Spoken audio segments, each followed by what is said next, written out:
Selamat bergabung kami ucapkan kepada seluruh peserta webinar Bali Infectious Disease Symposium 13 yang diselenggarakan secara daring pada hari ini, Sabtu 20 Maret 2021. Pada tahun ini, Bali Infectious Disease Symposium mengusung tema Focus on the Marathon Against Pandemic Updates in COVID-19. Yang kami hormati, Ketua Departemen KSM Penyakit Dalam FK Universitas Udayana RSUP Sanglah Denpasar, Profesor Dr. Ketut Suega SPPD Kahom Finasim, Kepala Divisi Penyakit Tropik dan Infeksi Fakultas Kedokteran Universitas Udayana RSUP Sanglah, Profesor Dr. Ketut Tuti Parwati Merati SPPD KPTI Finasim, para pembicara, dan seluruh peserta webinar yang telah bergabung pada kesempatan kali ini. Om Swastiastu, Assalamualaikum warahmatullahi wabarakatuh. Shalom, Namo Buddhaya, dan salam sejahtera bagi kita semua. Puja dan puji syukur kami haturkan kepada Tuhan Yang Maha Esa, karena atas selamatnya lah kita dapat berkumpul pada kesempatan kali ini dalam keadaan sehat walafiat. Sebelum acara ini kami mulai, kita akan menyanyikan lagu kebangsaan Indonesia Raya, dilanjutkan dengan Mars Program Studi Spesialis Ilmu Penyakit Dalam Fakultas Kedokteran Universitas Udayana RSUP Sanglah.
Selanjutnya, mari kita menundukkan kepala sejenak, berdoa untuk kelancaran acara hari ini.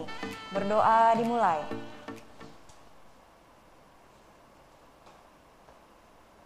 Berdoa dapat diakhiri. Acara akan kita lanjutkan dengan sambutan dari Kepala Divisi Penyakit Tropik dan Infeksi, Fakultas Kedokteran Universitas Udayana RSUP Sanglah Denpasar, sekaligus Ketua Petri Cabang Bali, kepada Profesor Dr. Ketut Tuti Parwati Merati SPPD KPTI Finasim. Waktu dan tempat kami persilahkan. Om Swastiastu. Assalamualaikum warahmatullahi wabarakatuh. Shalom, Namo Buddhaya. Salam sejahtera buat kita semua.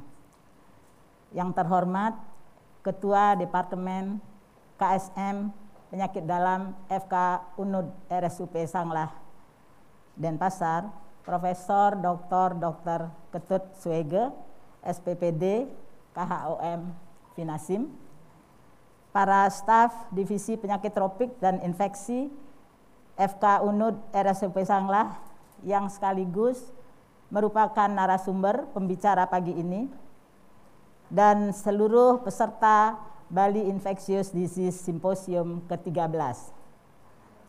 Pertama-tama marilah kita panjatkan puji syukur kehadapan Tuhan Yang Maha Esa, karena hanya atas rahmat-Nya bahwa kita dapat bertemu secara virtual menyelenggarakan acara webinar Bali Infectious Disease Symposium yang ke-13 dalam keadaan sehat walafiat.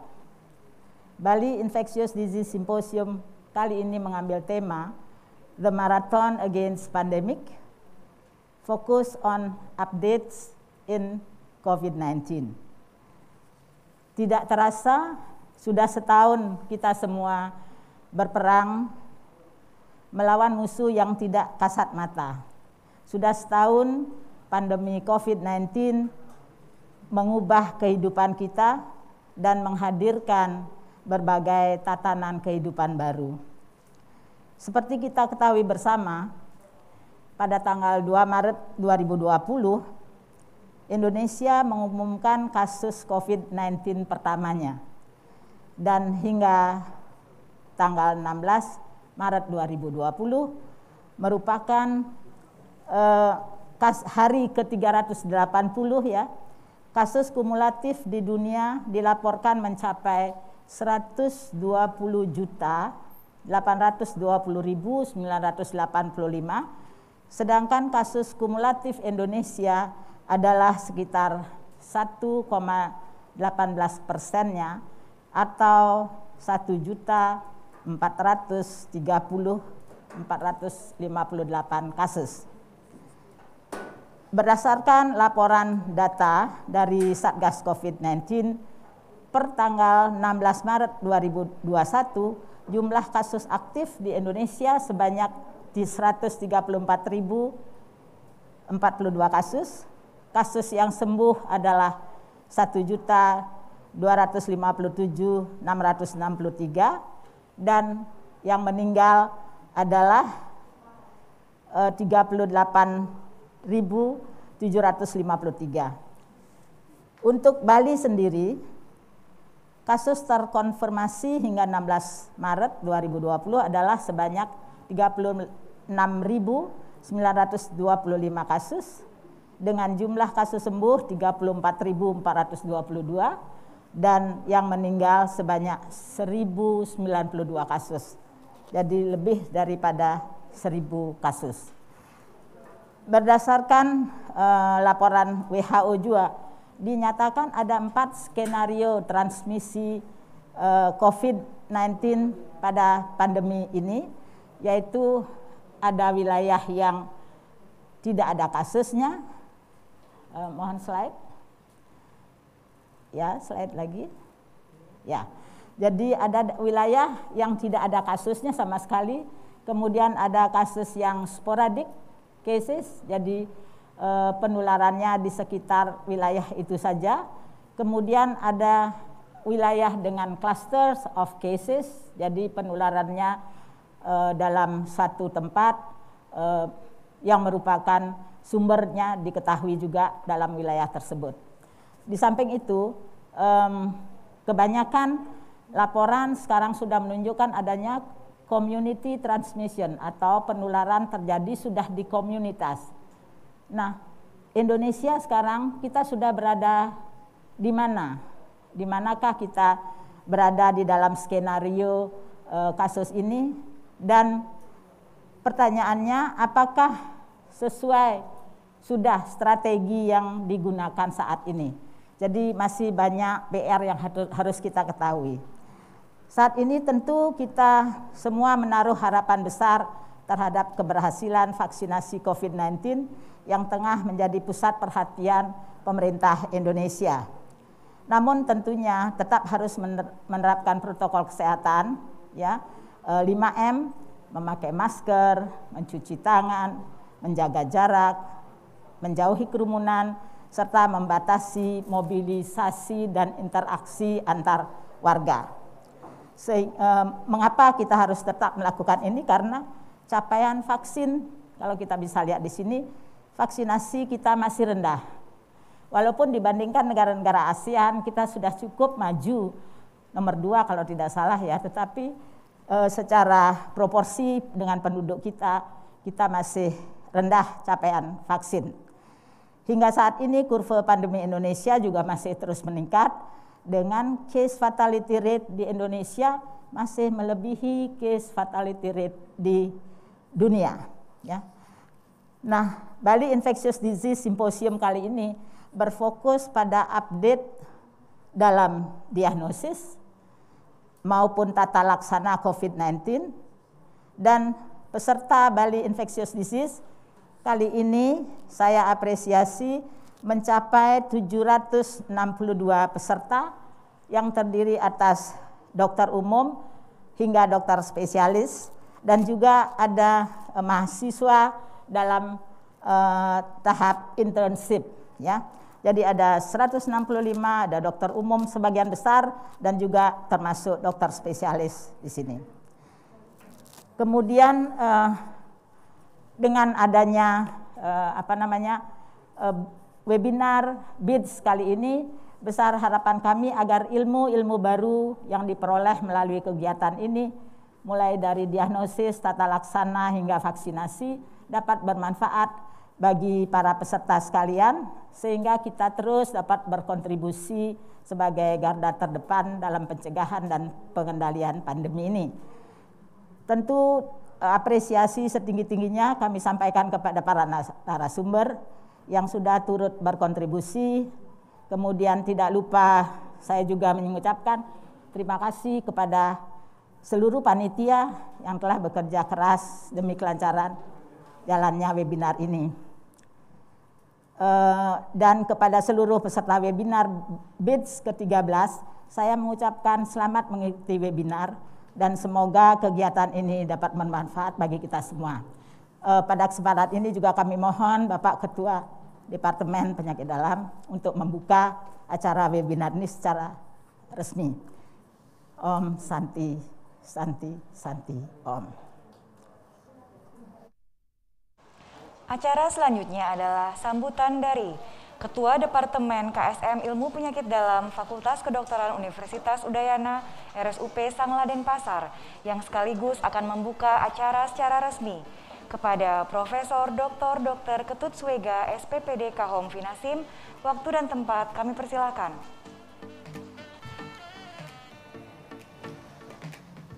Terima kasih pada panitia webinar Bali Infectious Disease.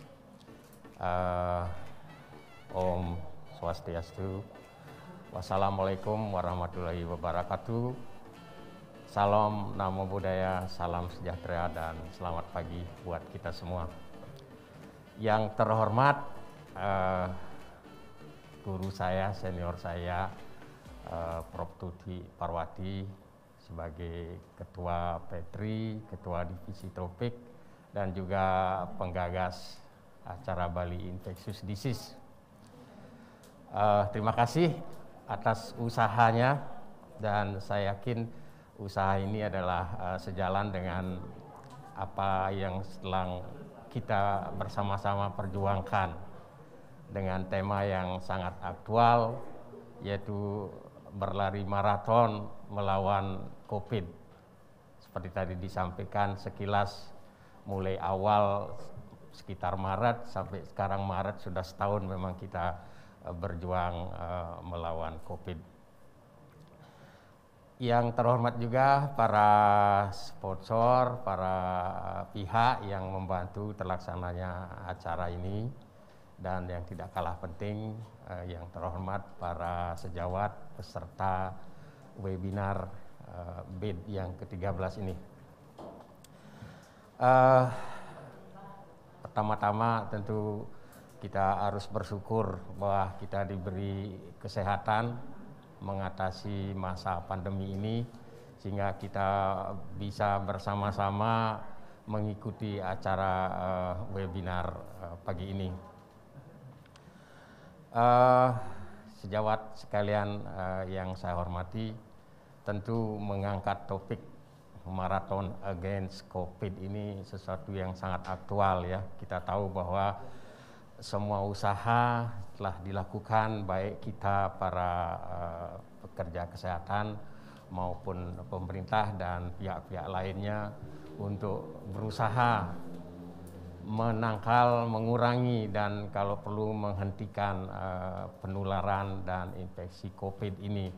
Karena kita tahu infeksi COVID seperti tadi juga sudah disampaikan oleh Prof. Tuti, merubah semua tatanan kehidupan kita semua.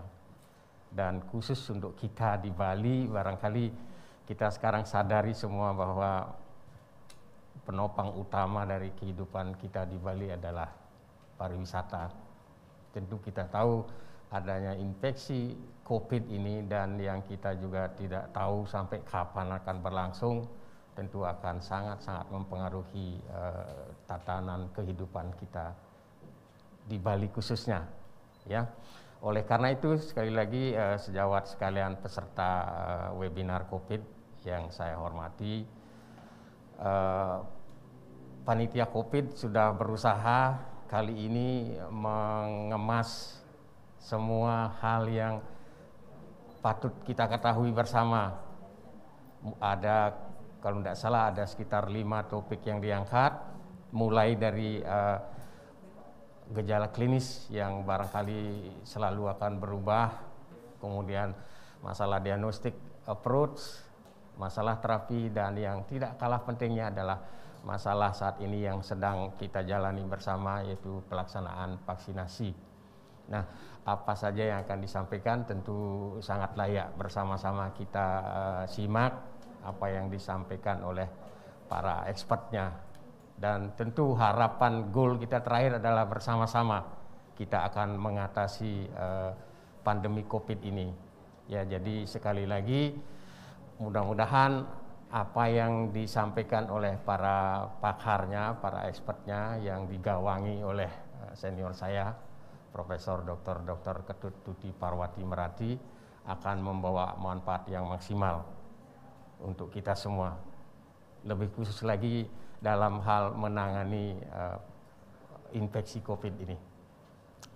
Baik, sebelum saya akhiri, saya kira saya tidak akan berpanjang lebar. Tadi sudah diceritakan sejarah, jumlah kasus, dan saya lihat juga trennya belum bisa kita turunkan dengan signifikan. Angkanya masih tetap naik turun ya, dan tentu sekali lagi usaha-usaha seperti ini termasuk mensosialisasi updating atau hal-hal yang baru yang harus kita lakukan di dalam rangka sekali lagi menuntaskan eliminasi dari infeksi ini.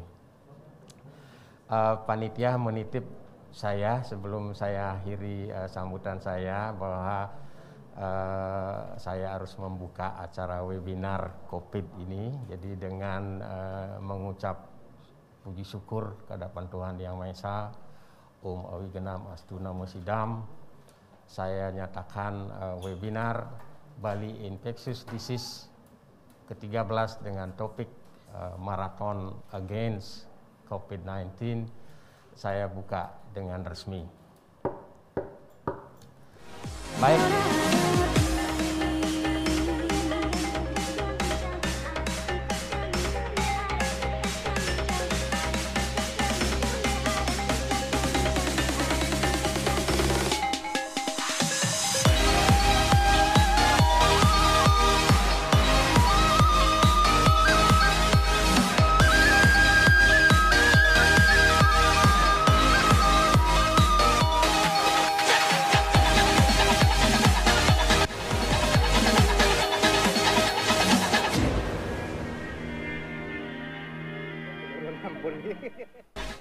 Dengan demikian, acara Bali Infectious Disease Symposium telah dibuka. Kami mengharapkan seluruh peserta dapat mengikuti acara hingga akhir karena kami telah menyiapkan 3 buah door prize menarik di akhir acara. Selanjutnya kita akan memasuki simposium sesi pertama yang akan menghadirkan 2 pembicara. Pembicara pertama adalah Dr. Ana Agung Yuli Gayatri, SPPD KPTI Finasim, yang akan membawakan topik The Multifaceted Manifestation of COVID-19. Pembicara kedua adalah Dr. Nimade Dewi Dian Sukmawati, SPPD KPTI Finasim, yang akan membawakan topik Choosing the Diagnostic Method for COVID-19, What, Who, and When. Sesi ini akan dipandu oleh moderator Profesor Dr. Ketut Tuti Parwati Merati, SPPD KPTI Finasim. Berikut adalah CV beliau. Saat ini beliau menjabat sebagai Kepala Divisi Penyakit Tropik dan Infeksi Fakultas Kedokteran Universitas Udayana, RSUP Sangla Denpasar. Kepada Profesor Dr. Ketut Tuti Parwati Merati, SPPD KPTI Finasim, waktu dan tempat kami persilakan.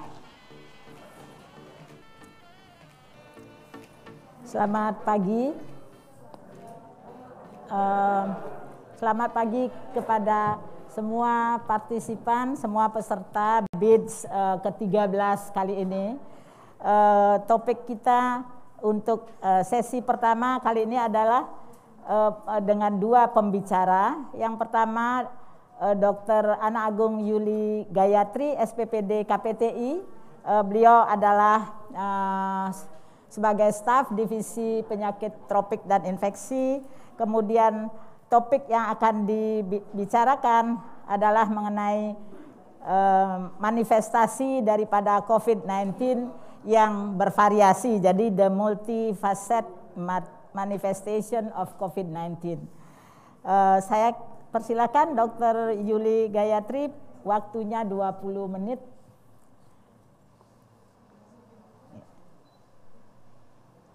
Nah, ini adalah CV daripada Dr. Yuli Gayatri, jadi tidak anak asing lagi.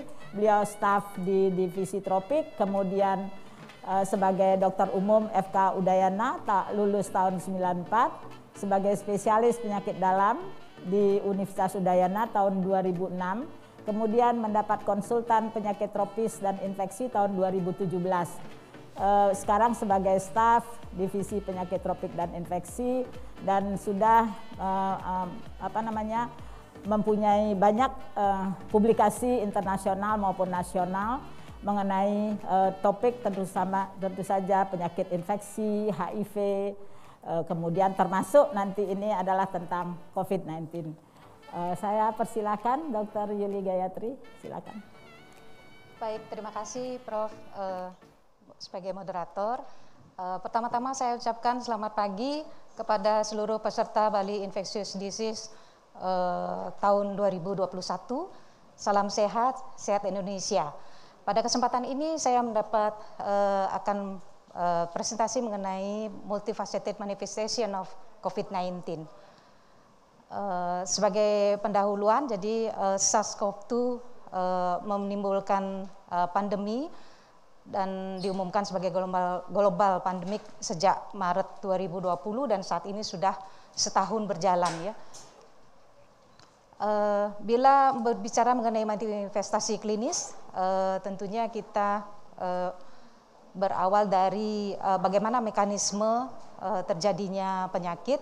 Ada 2 garis besar yang menimbulkan manifestasi klinis tersebut adalah yang pertama kerusakan dari alveolus dan selanjutnya adanya sirkulasi protein kapsid dari S2 pada endotel yang menimbulkan endositosis dan menimbulkan kematian sel, ekspresi sitokain dan aktivasi komplement yang kemudian berujung pada multiple organ dysfunction. Tentunya di sini terkait dengan organ-organ yang mengekspresikan S2 dan multi organ injury ini terkait dengan organ-organ yang mengekspresikan S2 meliputi otak, paru, jantung, ginjal, pembuluh darah, dan juga saluran cerna. Dan selanjutnya dari multi organ injury inilah muncul multifaceted manifestation dari COVID-19. Bila kita lihat clinical spectrum dari COVID-19 ini sangatlah bervariasi. Dari yang asymptomatic carrier dilaporkan sekitar 15%, kemudian 85% simptomatik, dan dari yang simptomatik diantaranya 80% bergejala ringan seperti influenza-like illness, upper respiratory tract infection, gastroenteritis, dan yang lainnya 20% mulai dari pneumonia, dari moderate, severe maupun ARDS sampai dengan sepsis dan septic shock. Selanjutnya yang asymptomatic carrier di sini tidak boleh dianggap enteng atau tidak mendapat perhatian, justru harus mendapat perhatian karena potensi menimbulkan transmisi pada keluarga atau orang dekat sekitarnya dan juga berkembang menjadi penyakit yang berat pada orang yang ditulari, sehingga sangatlah penting untuk close contact tracing dan rekomendasi untuk isolasi. Dan untuk perjalanan klinis sampai saat ini masih diyakini dengan stage 1 dan 2 pada early infection dengan gejala infeksi virus pada umumnya seperti demam, batuk kering, diarea, ataupun sakit kepala, kemudian dilanjutkan stage 3 alveolar fish. Di sini mulai ada sesak, hipoksemia, dan bila berlanjut menjadi stage 4 viral sepsis, endotelitis, dan mulai bisa terjadi gejala yang berat ARDS dan inflammatory thromboemboli serta diikuti oleh multi organ failure. Pada awalnya gejala yang tipikal yang dilaporkan yaitu demam, batuk, dan sesak dari laporan di China maupun diikuti oleh systematic review yang lain. Secara umum dilaporkan demam, batuk, dan sesak menduduki urutan yang pertama, dan demam hampir 80% lebih dari pasien COVID-19. Demikian juga dari meta-analisis yang selanjutnya. Dan pada perkembangan selanjutnya manifestasi klinis yang dihubungkan dengan COVID-19, di samping yang typical manifestation yang berupa respiratory syndrome dan febrile illness, juga mulai banyak dilaporkan atypical manifestation yang melibatkan neurologi, cutaneous, kardiovaskuler, ginjal, digestif, dan ophthalmological symptom. Ini adalah beberapa laporan prevalensi atypical symptom. Di sini ada anosmia dan ageusia yang sebelumnya dikatakan atypical dan akhir-akhir ini lebih banyak lagi dilaporkan dan perlu dipertimbangkan dalam diagnosis COVID-19. Dilaporkan lebih banyak pada usia muda, pada wanita, dan pada stadium awal dari COVID-19. Anosmia, ageusia, dan headache itu sering dilaporkan pada awal, sedangkan acute cerebrovascular disease termasuk stroke, ischemic, dan hemorrhagic stroke dilaporkan terjadi rata-rata pada onset hari ke-9, ke-10 dan lebih sering pada usia yang lebih tua dan dihubungkan dengan manifestasi COVID yang berat. Sedangkan atypical symptom yang lain yang dilaporkan yaitu Guillain-Barré syndrome, kemudian manifestasi cutaneous, kemudian ocular manifestation, juga acute myocardial injury, dan venous thromboemboli. Bila kita lihat neurologic manifestation, di sini melibatkan central nervous system dengan gejala headache, nausea, vomiting, termasuk diantaranya hypogeusia, hyposmia atau anosmia, kemudian encephalopati, dan juga stroke semakin banyak dilaporkan. Dan stroke yang berhubungan dengan COVID-19 dikatakan agak berbeda. lebih banyak dilaporkan berupa ischemic stroke dengan melibatkan oklusi pembuluh darah besar dan multiple territory infarct dihubungkan dengan trombosis dan thromboembolism. Ini adalah beberapa mekanisme stroke yang terkait COVID-19 sehubungan dengan kondisi hipoksik encephalopati, kemudian hemorrhagic maupun ischemic stroke. Dari evidence yang dilaporkan, neurologic manifestation itu dari New York, di antara 4.491 pasien di New York didapatkan 13,5% mengalami neurologic disorder, dan di antaranya stroke sekitar 1,9%.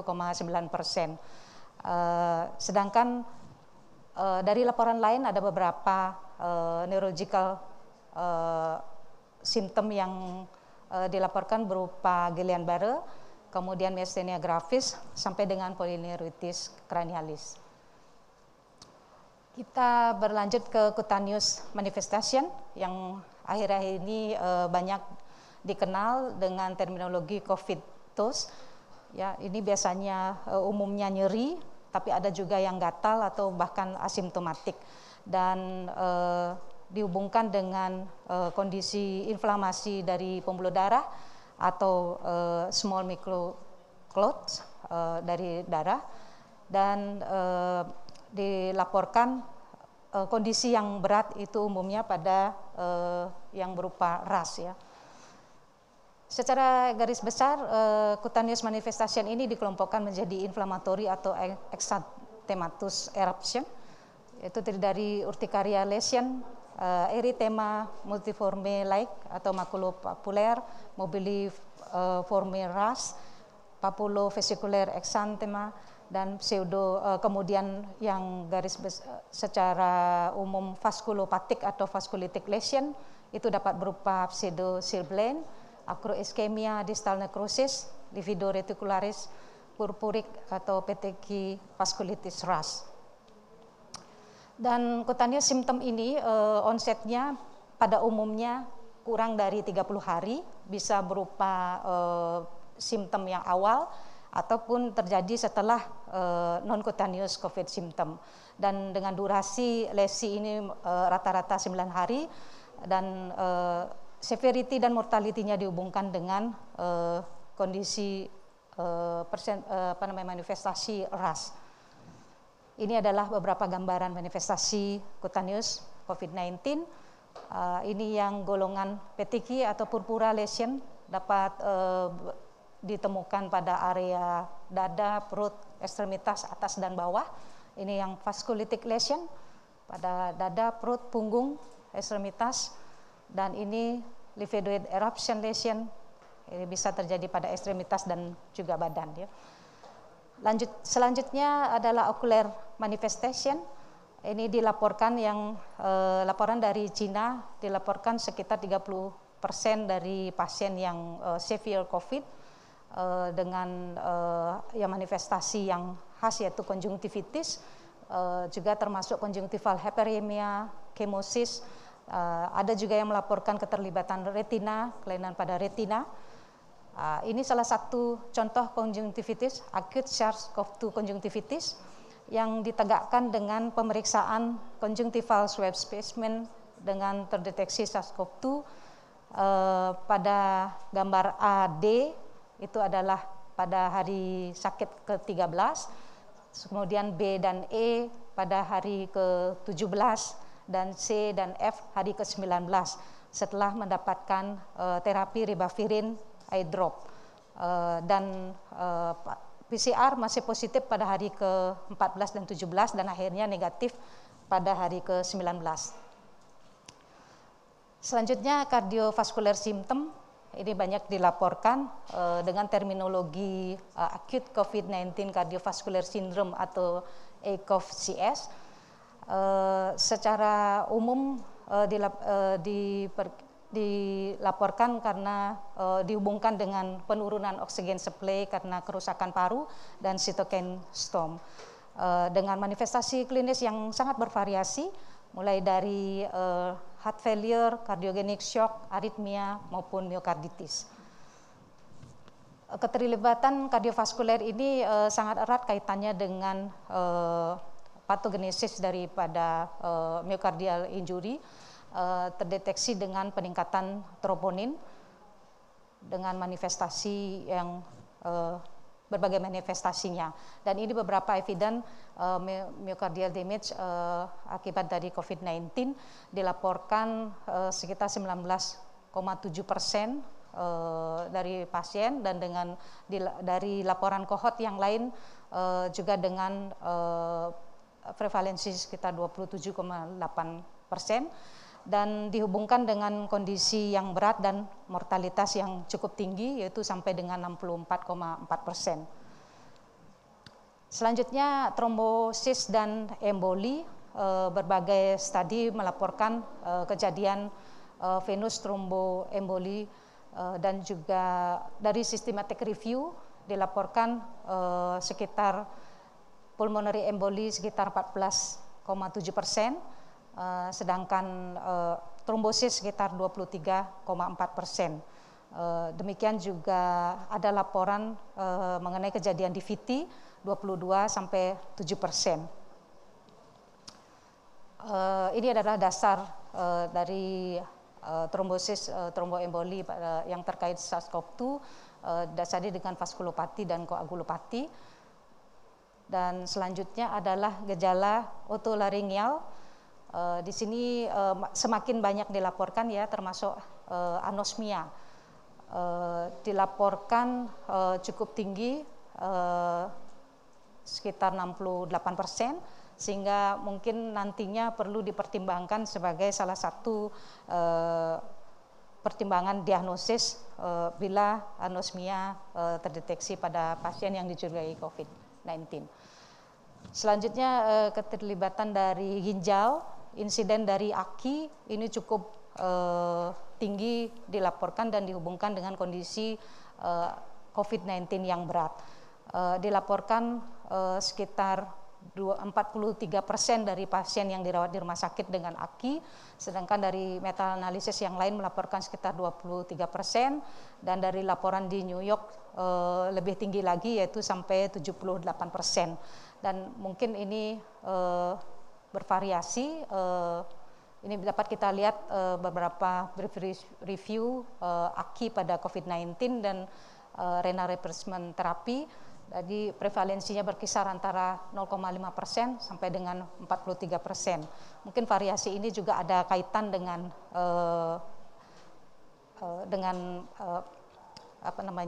kriteria diagnosis dari AKI ya pada masing-masing center. Selanjutnya adalah musculoskeletal symptom. Ini agak kurang spesifik karena secara umum pasien infeksi virus akan menampakkan gejala seperti ini ya, seperti myalgia, joint pain, headache, fatigue, dan ini banyak juga dilaporkan pada COVID-19. Selanjutnya gastrointestinal manifestation. Di sini cukup tinggi dilaporkan dari meta analisis. Gastrointestinal manifestation ini sekitar sebagian atau setengah dari pasien yang dirawat di rumah sakit, baik itu dengan respiratory symptom atau bahkan ada yang tanpa respiratory symptom, dan dikaitkan dengan laboratory finding berupa prolong koagulasi dan gangguan fungsi liver. Sehingga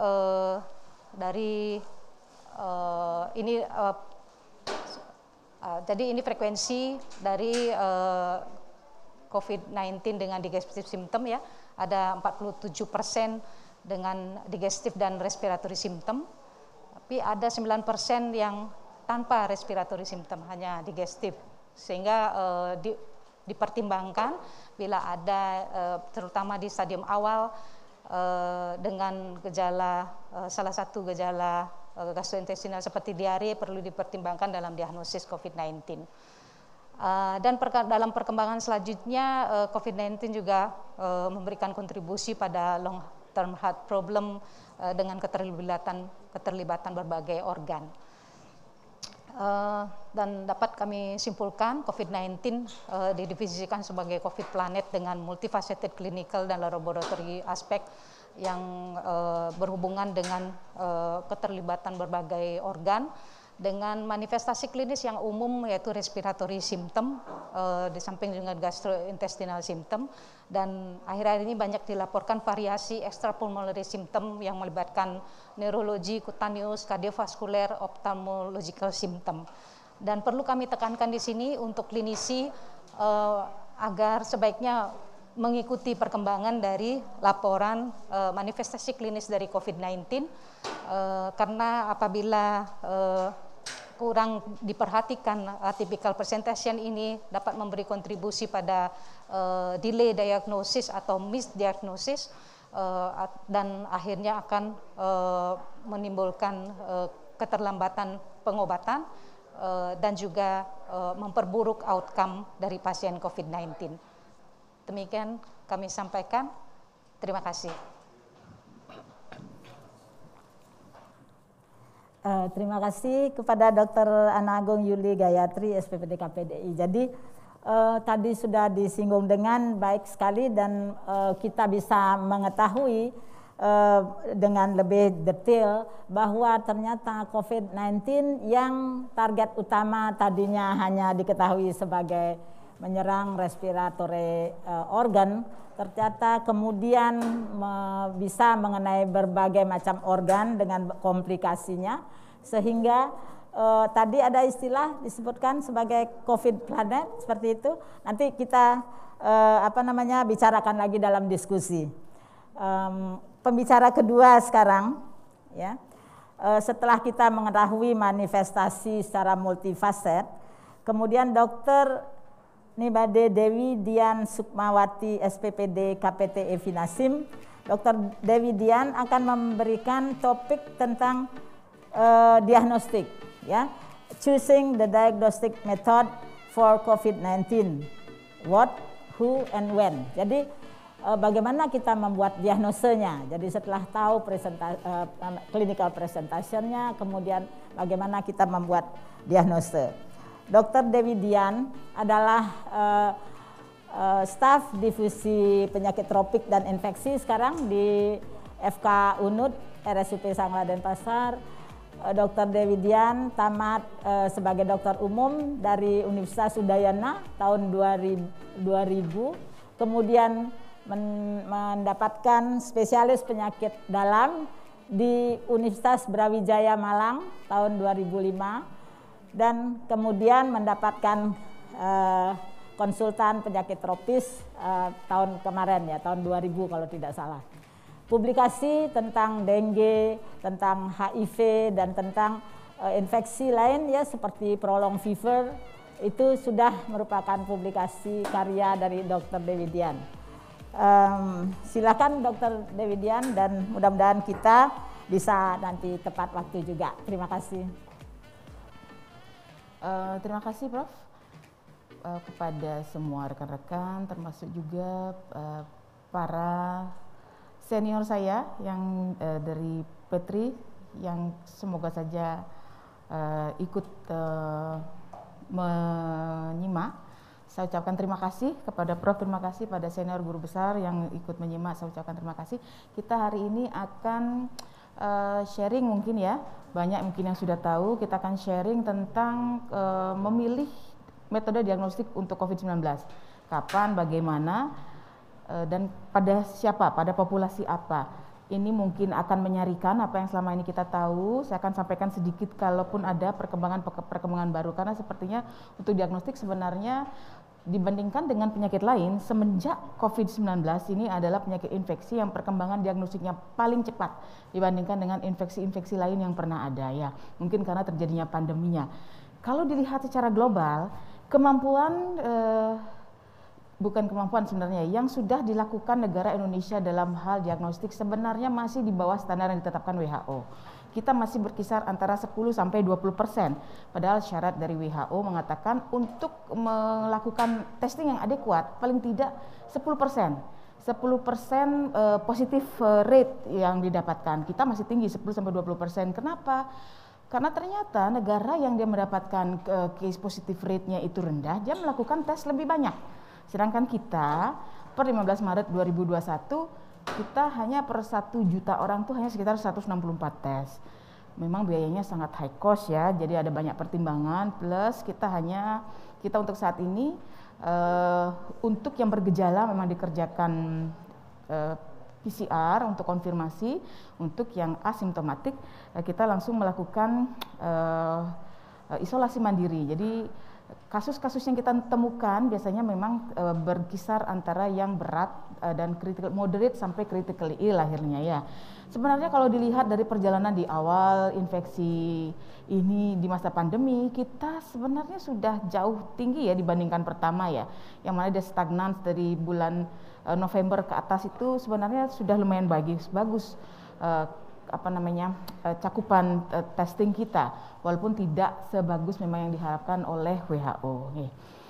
Perlu ini saya note lagi bahwa secara perjalanan menegakkan diagnostik itu merupakan core dari inti dari proses penegakan diagnosis. Ini stressing lagi ya, di samping memerlukan bagaimana clinical history dan interview yang bagus ya, pemeriksaan fisik yang baik, bagaimana referral dan bagaimana konsultasi. Tetapi terkait dengan sekarang makin ditekankannya penggunaan telemedicine, mungkin physical examination tidak lagi se-strict yang kita kenal seperti di zaman-zaman kita masih tidak pada masa pandemis ya. Ini juga sebenarnya mengingatkan lagi ya bahwa proses diagnosis itu ada 3. Initial diagnostic assessment, di situ tempatnya di mana pemeriksaan fisik, pengambilan anamnesa yang baik ya, evaluasi gejala, komplain dan simptom, membuat differential diagnosis dan mengorder tes diagnosis itu adalah pada initial diagnostic assessment. Diagnosis testing di situ termasuk di dalamnya adalah laboratory test dan juga imaging, dan kemudian referral konsultasi treatment follow up itu adalah step ketiga dari proses diagnosis untuk menjadi terapi ya. Sekarang kalau kita masuk langsung nih ke dalam setting COVID-19. Apa yang dimaksud diagnostic testing pada COVID-19? Jadi yang dikelompokkan sebagai diagnostic testing ya, nanti akan ada berbedanya antara diagnostic testing, apakah dia screening test ataukah dia surveillance test. Kalau diagnostik targetnya adalah individu yang mengidentifikasi apakah dia pada saat itu dalam kondisi active case ya. Digunakan pada kondisi orang yang simptomatik, orang yang saat itu sebagai kontak tracing, jadi kontak erat dengan kasus yang positif ya, atau dia terpapar dengan orang yang confirm atau yang suspek kemudian jadi confirm, atau ada di tempat di mana ada kasus yang confirm. Jadi intinya adalah diagnostic testing pada saat kita memikirkan seorang individu itu kemudian mungkin sedang dalam kondisi kasus aktif ya. Berbeda dengan screening. Screening test adalah targetnya tetap individu, tetapi itu kita lakukan pada saat kita tidak mencurigai orang tersebut dalam keadaan sakit. Jadi kita asumsinya dia sehat, memastikan sehat. Itu kita gunakan screening test pada kondisi misalnya back to work, kapan orang itu bisa kembali ke bekerja, kapan mulai kembali bersekolah. Itu screening yang dilakukan, metode tes screening yang dipilih pada saat memilih pada individu, kembali lagi targetnya adalah individu yang kita asumsikan dalam keadaan yang sehat ya. Kemudian dengan surveillance, kalau surveillance berbeda dengan metode yang pertama dan kedua. Pada surveillance yang menjadi target bukan lagi individu tetapi adalah populasi. Pada level populasi misalnya dicontohkan yang wastewater based surveillance ini, kalau di Eropa dan di Australia dia rutin melakukan ya surveillance menggunakan air limbah. Jadi sampai mereka bisa menemukan bahwa di Eropa itu ternyata virus COVID sebelum Januari 2020 itu dari bulan Desember air limbahnya sudah mengandung fragmen virus ternyata ya. Dan termasuk juga di dalam surveillance testing adalah surveillance untuk mencari adanya varian genetik varian yang mengalami perubahan. Jadi molekular surveillance diambil dari sampel-sampel yang sudah dikumpulkan kemudian dites secara skematik. Nah seperti ini ya, bahwa virus kalau dia belum di tingkat masyarakat, saat belum terjadi infeksi pada individu, maka profilnya bisa berupa screening dan surveillance ya. Metodenya bisa di sebelahnya dilihat, antigen, nucleic acid base ya tes, pemeriksaan antibody. Kalau sudah infeksi, maka di sana fungsi tes adalah untuk penegakan diagnosis. Untuk diagnosis, maka tes terhadap amplifikasi asam nukleat dan pemeriksaan antigen itu salah satu yang bisa, dua dari yang paling sering kita gunakan. Dan pada saat sudah terjadi penyakit yang confirm akibat COVID, maka tes yang dilakukan di sana adalah berguna untuk staging, menentukan prognose dan untuk menentukan monitor terapi ya. Dan pada saat kemudian sudah terjadi perbaikan klinis ya, entah dia di fase konvalesen ya, entah dia recovery atau kemudian misalnya pasiennya meninggal, kembali lagi di masyarakat, maka di sana kalau dilakukan evaluasi adalah epidemiologi surveillance. Kalau dilihat dari pilihan tes ya, pilihan tes itu tergantung dari timeline kapan dipilih. Ya, kalau kita memeriksa nucleic acid, secara teori mereka memiliki window period 5 hari dari sejak sejak terpapar.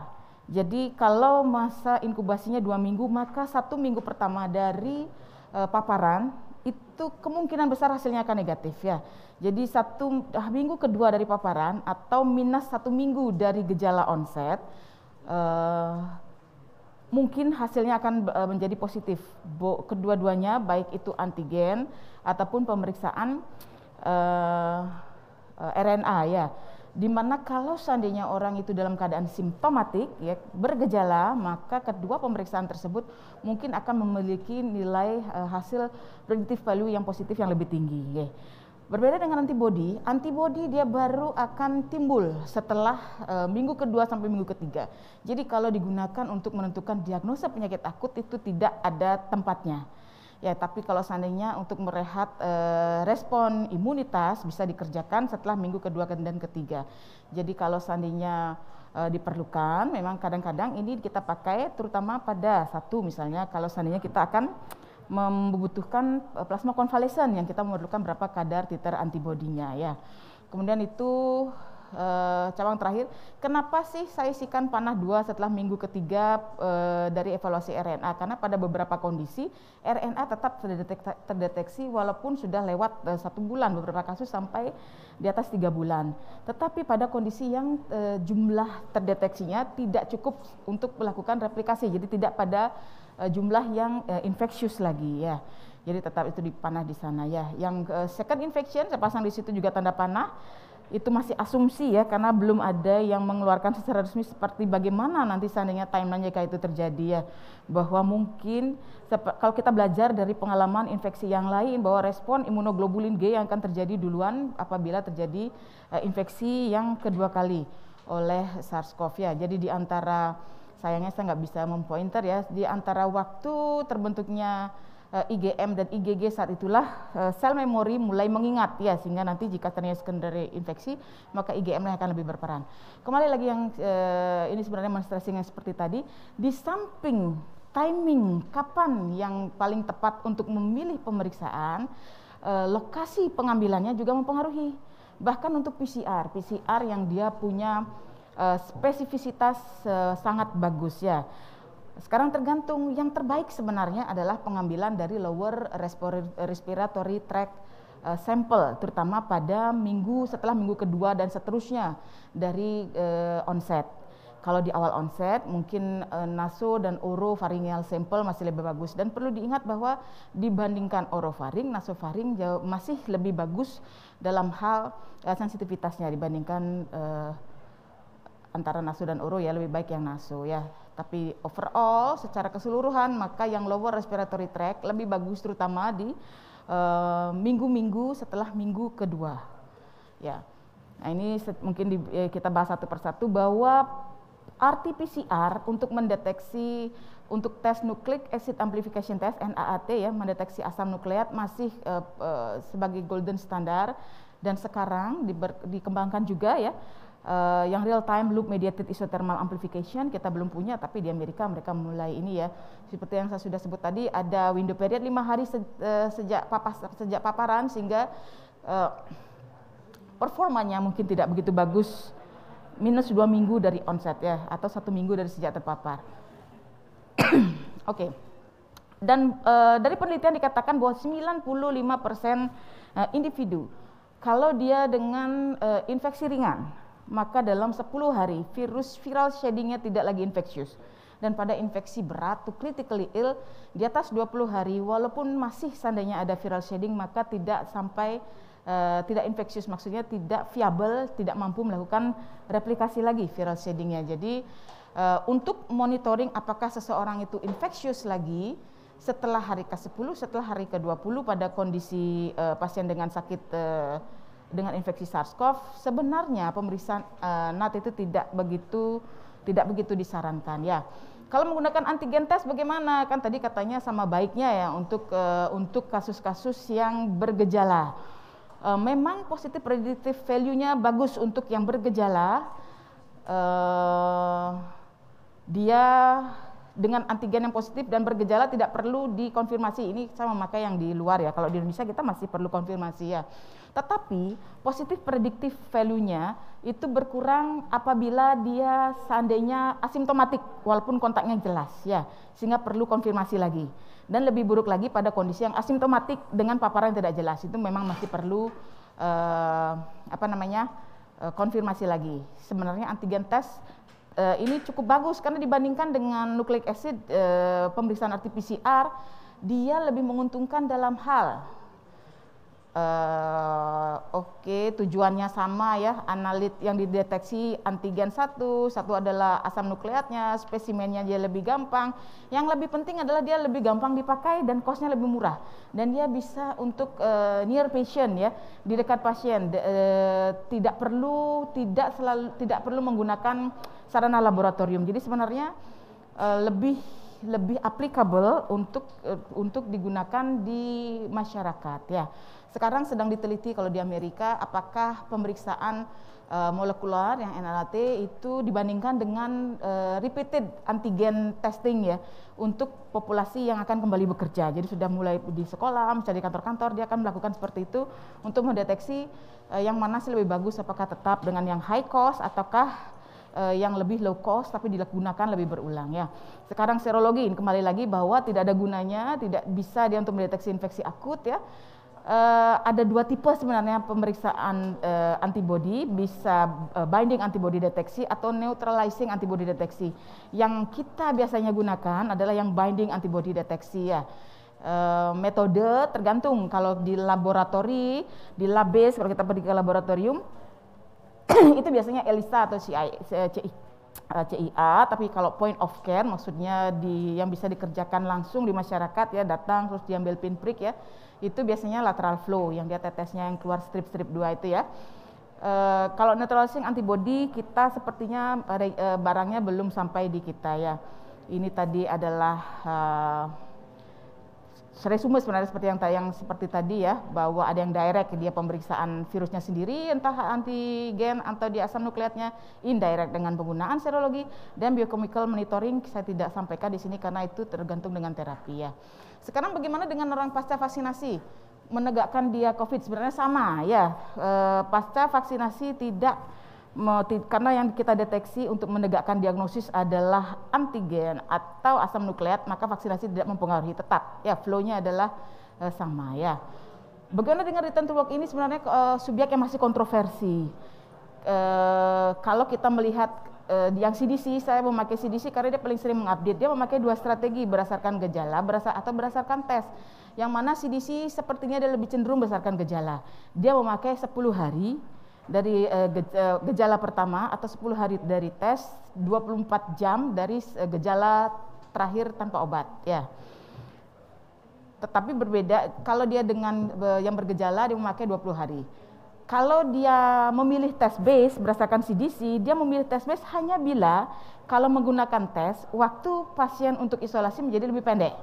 Jadi itu pilihannya CDC ya.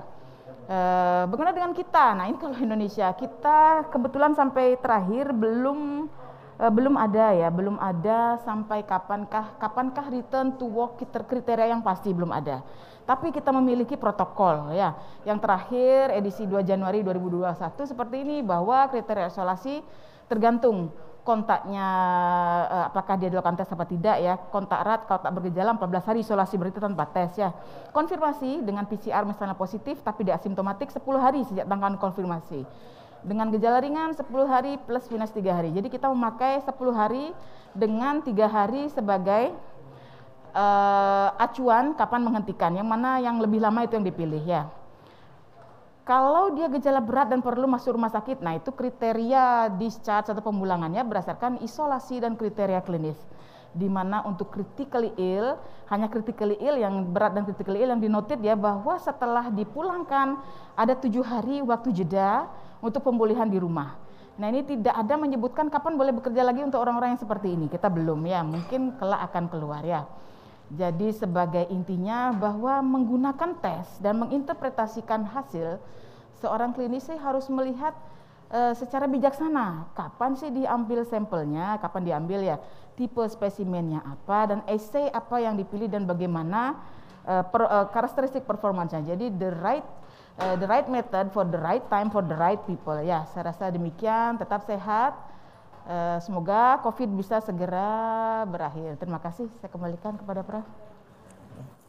Terima kasih Dr. Dian. Jadi sudah memaparkan secara luas dan komprehensif sekali bagaimana mendiagnosa satu infeksi oleh SARS-CoV-2. Jadi tergantung dari metodenya kemudian yang dipilih, itu kapan dilakukan, siapa yang akan dites, dan metode apa yang akan dipakai, begitu ya. Jadi silakan kita akan masuk kepada acara diskusi. Jadi diskusi untuk clinical manifestation dan kepada cara diagnosis untuk COVID-19. Kedua pembicara sudah mendapat pertanyaan yang banyak di sini ya. Jadi beberapa kita pilihkan karena terbatasnya waktu, jadi kita akan mengambil beberapa yang sering atau banyak ditanyakan dan yang penting untuk didiskusikan. Yang pertama ini ada pertanyaan, katanya saya pernah membaca tentang penggunaan saliva sebagai sampel untuk pemeriksaan RT-PCR dengan keunggulan dibandingkan swab adalah lebih kecilnya kemungkinan terjadi false negatif. Bagaimanakah menurut Dr. Dewi Dian ini untuk diagnostik? Silakan Dr. Dewi. Prof, terima kasih pada yang bertanya ya. Jadi kembali lagi pemilihan metode diagnostik tergantung timingnya ya. Kalau seandainya orang itu dengan bergejala ya, maka pemilihan sampel dari bahan manapun pada minggu pertama -1 sampai +1 dari onset, biasanya pemeriksaan PCR memberikan hasil yang sangat bagus untuk spesifisitas, karena kita berkata false negatif ya, jadi hasil yang sangat bagus ya, entah dari nasofaring, entah dari hasil swab atau pemeriksaan saliva. Tetapi saliva pada dasarnya dia tidak sebagus hasil dari swab ya, tidak sebagus hasil dari swab untuk gejala yang simptomatis. Kalau seandainya diambil di awal sebenarnya sama saja ya, tapi kalau setelah di fase selanjutnya di minggu kedua misalnya, kembali lagi sputum sebenarnya mungkin yang lebih bagus ya, bukan saliva ya, sputum yang lebih bagus dibandingkan saliva. Saya sih kurang ini ya kalau tentang saliva. Mungkin intinya untuk mendapatkan hasil yang baik, substansi yang akan dilakukan RT-PCR itu lebih sulit dari saliva dibandingkan dari swabnya. Ya? Tapi memang kalau saliva mungkin collecting sampelnya lebih gampang karena orang tinggal meludah ya, bukan bersputum ya. Kalau sputum tentu saja lebih bagus dibandingkan saliva. Dan secara proses memang untuk melakukan swab itu perlu secara teknik orangnya sendiri. Mungkin ini kalau sana karena di Amerika memang dia mengerjakan, tetapi swab di sana dikerjakan mandiri. Dengan dikerjakan mandiri, nah itu kan mungkin akhirnya false negatifnya tinggi karena tidak mendapatkan tempat yang bagus ya. Tergantung personel sebenarnya. Tapi kalau seandainya di tempat yang seperti di Indonesia memang kita belum punya PCR untuk berbahan saliva, tetapi untuk prosedur collecting sampel swab dilakukan oleh tenaga yang sudah terlatih ya. Kalau mungkin settingnya adalah individual yang dia tesnya adalah bedside testing ya, POC base, memang hasilnya akhirnya yang saliva akan yield false negatif lebih rendah karena memang manuver untuk swab itu lebih sulit kalau dikerjakan sendiri dicolot-colot. Iya. Jadi setiap metode tes ada keunggulan dan kekurangannya. Jadi benar sekali tadi tergantung siapanya kasus itu, apakah sudah ada gejala atau tidak, kemudian apakah tersedia alat diagnostik itu, dan mungkin juga yang utama adalah orang tidak mau dicocok-cocok hidung untuk mendapatkan swab berulang kali. Saya kira itu, tapi mungkin kedepannya pasti akan ada solusi yang lebih bagus. Lebih baik ya, sekarang kan udara pernafasan dan sebagainya itu juga dipakai, jadi hanya menghembuskan. Kemudian untuk Dr. Yuli Gayatri, ini ada pertanyaan. Pada pasien positif COVID-19 yang memiliki komorbid asma, apakah pasca terinfeksi COVID-19 dapat terjadi peningkatan kekambuhan dari asma tersebut? Jadi apakah dampak COVID pada orang asma bisa meningkatkan angka kekambuhan setelah dia setelah sembuh dari COVID-19 akutnya gitu. Baik, terima kasih pertanyaannya.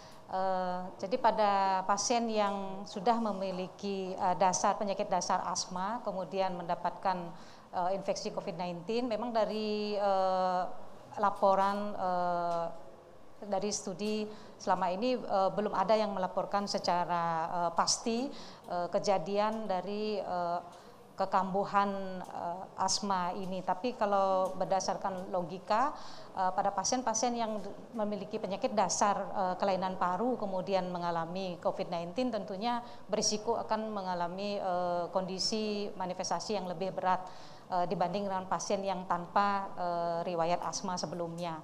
Dan bila kita lihat pasien dengan pasca COVID-19 yang tanpa asma pun banyak mulai dilaporkan adanya sequelae berupa masih batuk atau sesak, apalagi pada pasien asma kemungkinan akan meningkatkan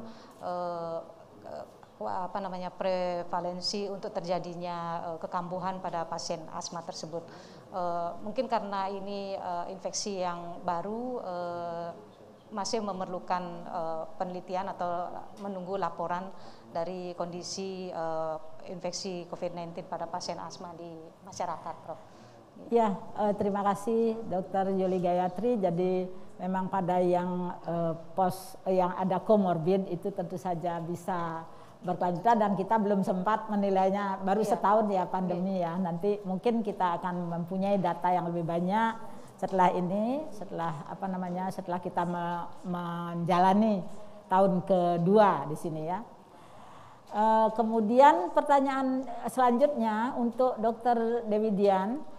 Jadi misalnya katanya pada pasien yang dengan rapid antigen negatif, pada CT scan toraksnya ditemukan GGO. Banyak sering kali dilaporkan seperti itu.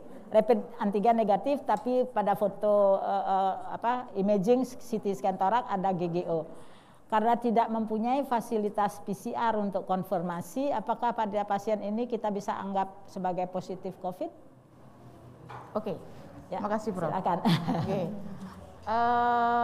Pertama, ya sekarang pada hari keberapakah pasien tersebut ya? Seperti kita tahu bahwa rapid antigennya punya slope yang tinggi pada minggu pertama dan minggu kedua. Mungkin pada minggu ketiga pada saat dia down slope hasilnya bisa menjadi negatif ya.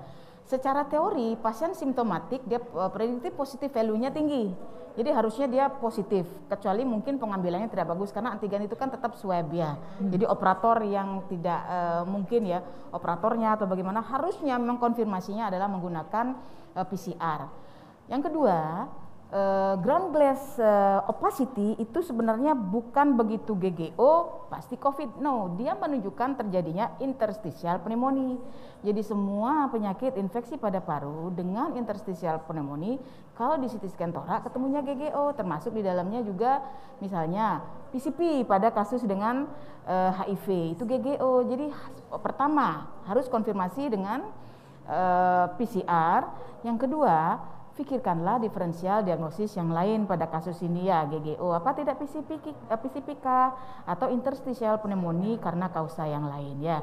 Tetap harus PCR konfirmasi, nggak bisa kita bilang seperti itu karena kembali lagi diagnosis yang benar akan mencegah kita untuk melakukan diagnosis error. Diagnosis error ini karena padahal sudah negatif ya, walaupun CT scan-nya GGO kita treat sebagai COVID. Jangan-jangan nanti malah nih kasus dengan PCV dan B24 yang dengan pemberian cotrimoxazole dengan steroid akan membaik. Nah itu jangan sampai tidak, tetap jawabannya harus konfirmasi kemanapun juga harus dikirim. Jadi karena di Indonesia harusnya sudah ada sistem referral sampel yang sangat bagus ya, kalaupun tidak bisa di center tersebut bisa dikirim ke center lain ya. Sambil menunggu tata laksananya bisa. Tata laksananya bisa mungkin antiviralnya yang tidak, tapi tata laksana yang suportif yang dia sudah evidence based, pemberian steroid, pemeriksaan hasil stain dikerjakan ya. Terasa demikian, tetap harus konfirmasi, pertimbangkan diferensial diagnosis yang lain untuk hasil CT scan GGO-nya. Ya, jadi berlaku who, when, what-nya itu ya. Dan tapi mungkin perlu digarisbawahi untuk konfirmasi itu kan hanya dengan rapid antigen dan PCR metode.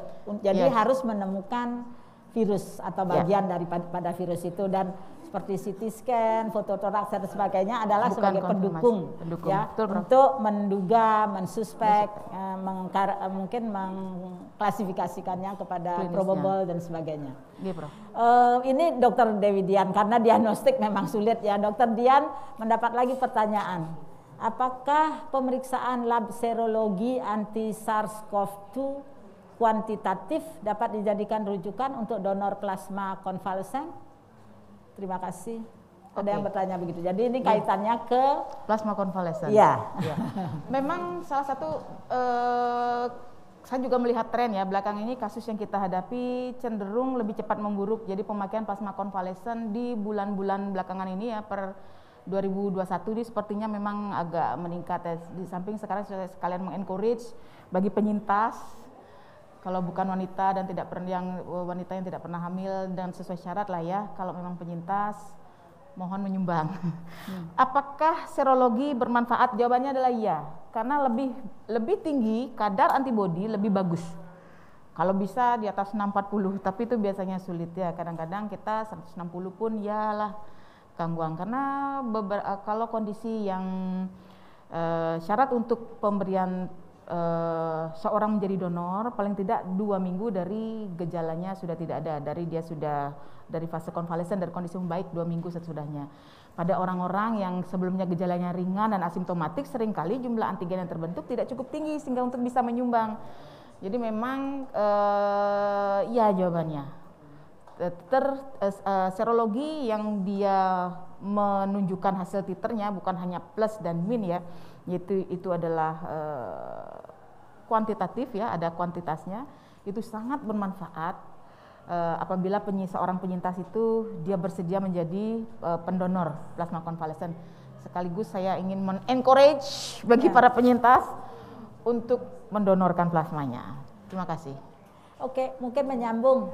Jadi memang diagnostik ini agak sulit dan orang inginnya tidak dilakukan masukkan hidung, mengambil swab hidung ya. Jadi ada juga yang menyambungkan pertanyaannya, karena ada sekarang metode pemeriksaan yang lagi dikembangkan di Indonesia seperti Genos ya. Tadi air liur sudah. Apakah ini bisa dipakai sebagai alat screening atau diagnostik? Di mana posisinya si Genos ini? Oke. Sampai saat ini kebetulan 2 minggu yang lalu ya kita ada acara, saat itu salah satu kalau nggak salah Jogja yang mengembangkan Prof ya, Genos ya.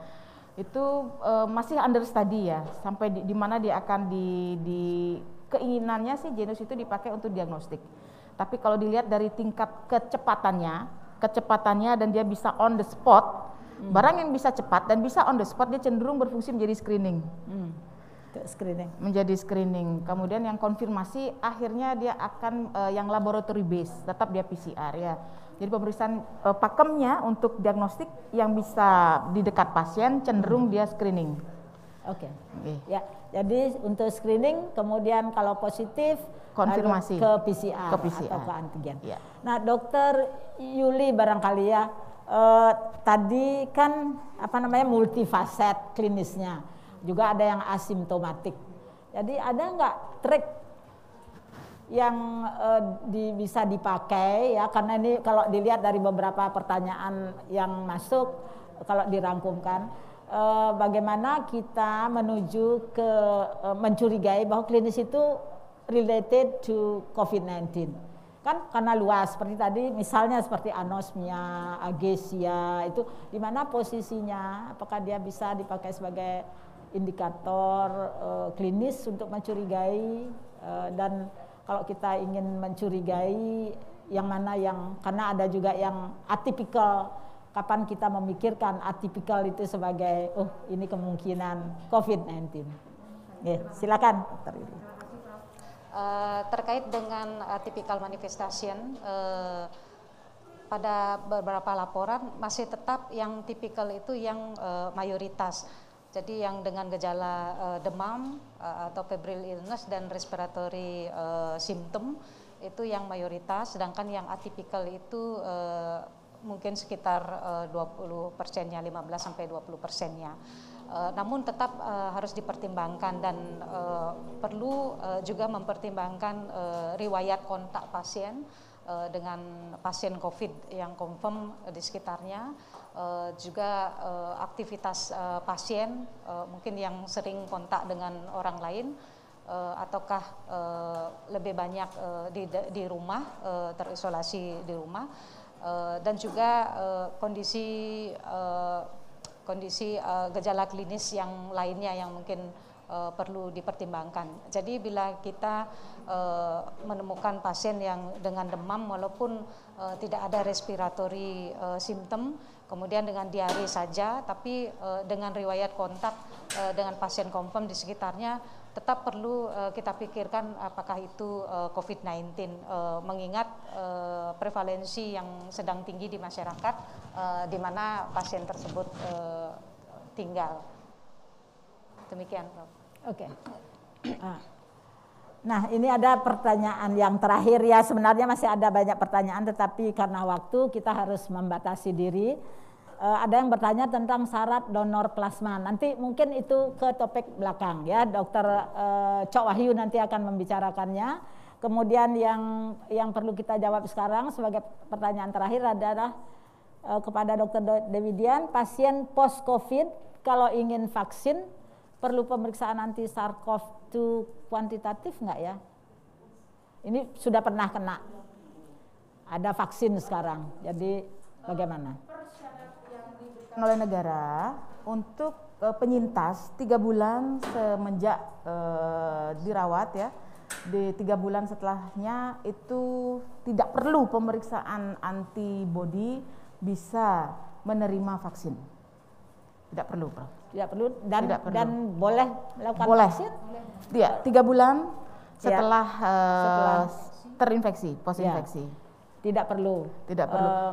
Karena teorinya antibodi kita itu walaupun terbentuk ya dalam 90 hari titernya akan turun. Beberapa bahkan bilang second infection itu bisa terjadi as soon as 45 days. Jadi 1,5 bulan dari infeksi terakhir. Beberapa orang antibodi terbentuk tidak cukup lagi. Jadi mungkin itu yang mendasari kenapa penyintas sudah punya antibodi loh dia dari habis infeksi.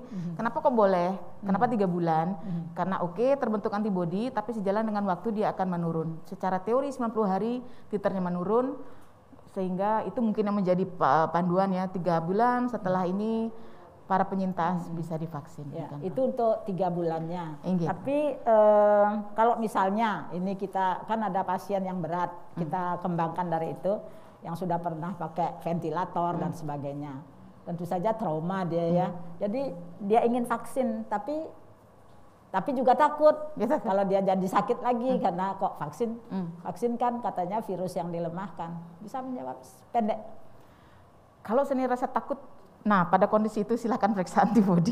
Ya. Tapi tidak yang plus minus loh ya, yang titer ya bisa pertimbangkan. Ya, karena juga kita belum tahu ya titer berapa sebenarnya yang bagus sebagai protektif antibody, kita belum tahu, masih belajar. Tapi kalau ada keinginan itu boleh, lalu kita kumpulin datanya, kita bisa belajar dari itu. Jadi saya kira sudah selesai. Terima kasih kepada kedua pembicara. Saya boleh simpulkan sedikit antara dua pembicara ini bahwa kalau dilihat dari manifestasi klinis itu sangat luas sekali spektrumnya, multifaset ya. Kemudian yang mana duluan muncul, yang mana belakangan ya, itu belum konsisten diketahui. Memang pada awalnya adalah target utamanya adalah respiratory tract, saluran pernafasan, tapi kemudiannya menjadi berkembang dan seluruh organ bisa terkena. Oke. Kemudian oleh karena itu penting sekali peranan daripada metode diagnostik ya. Tadi Dr. Dewi Dian memberikan metode diagnostik ini mulai dari tidak hanya di klinis tetapi di populasi juga disinggung tentang apakah sudah ada simptom, apakah ada kontak sebelumnya, apakah sudah terpapar, apakah ada di lokasi dan sebagainya, yang semuanya itu kemudian memberikan kita pilihan apakah dia masuk ke screening test perlunya ataukah ke surveillance test ataupun epidemiologic surveillance. Dan metode konfirmasi itu tadi sudah banyak kita dengar untuk dibicarakan, dan sampai saat sekarang konfirmasi hanya 2 yang bisa dipakai, yaitu dengan cara PCR dan dengan cara rapid antigen test ya. Saya kira demikian. Terima kasih kepada kedua pembicara, Dr. Dewi Dian dan Dr. Yuli Gayatri, dan juga kepada para penanya tadi yang sudah menanyakan pertanyaan-pertanyaan yang baik sekali. Saya tutup sesi pertama dengan mengembalikan kepada MC. Terima kasih. Terima kasih kepada moderator dan pembicara. Kami mengingatkan kembali kepada seluruh peserta untuk mengikuti acara hingga akhir karena 3 buah door prize menarik telah kami siapkan. Sebelum kami melanjutkan acara, kita akan rehat selama 10 menit.